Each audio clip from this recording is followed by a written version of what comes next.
ئەمڕۆ مەسرور بارزانی ڕاویشکاری ئەنجومەنی ئاسایشی هەرێمی کوردستان لە پێشوازی باڵێز پاتریک سیمۆنی سەرۆکی نوێ نێردەی گەتی ئەوروپا لە عێراق و شاندی یاوەری ئاماژی بۆدا پێویستە جیهان دەن بە جیاوازیەکانی ئەم عێراق بنێ و یان دەبێت چاوەڕوانی 100 ساڵی دیکەی شکست بکات. گوتی کاتی ئەوە شاتووە بڕیارێکی بێوێرانە بدرێ بیر لە ڕێگە چارە و بژاردی دیکە بکرێتەوە. لە دیدارێکدا کە بامەدەبوونی پاتریک گەینز سەرۆکی نووسنگی گەتی ئەوروپا لە هەولێر بەڕێوەچوو دشی خراياسەر دواپەرەسەندنی ئاسایش و سیاسی لە ناوچەکە بەگشتی و جەنگی دژ بە تیرۆریستانی داعش و ئەو کێشە و قەیرانانەی کە ڕوبەڕووی هەرێمی کوردستان بوونەتەوە. لەو بارەیەوە مەسرور بارزانی ڕایگەیاند ئێمە بۆ تێپەڕاندنی کێشە و قەیرانەکان پێویستیمان بە یارمەتی و هاوکاری بەپەلە هەیە. لەمڕۆ یەکێتی ئەوروپا وەک بەشێکی گرنگی هاوپەیمانی جیهانی دژ بە شەڕی تیرۆریستانی داعش دەتوانێت ڕۆڵێکی کارە بگێڕێ.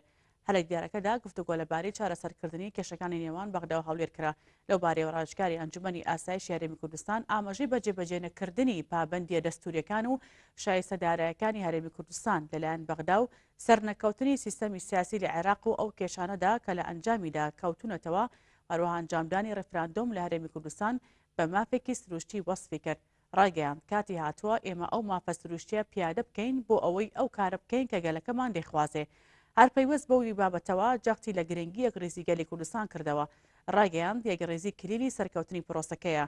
لە تەورێکی دیکەی دیدارەکەدا تشخرایەسەر هۆکارەکانی قەیرانی دارایی و پێداویستەکانی هێزەکانی پێشمەرگە و یارمەتیدانی ئاوارەکان کە وەک پەناگەیەک ڕویان لە هەرێمی کوردستان کردووە.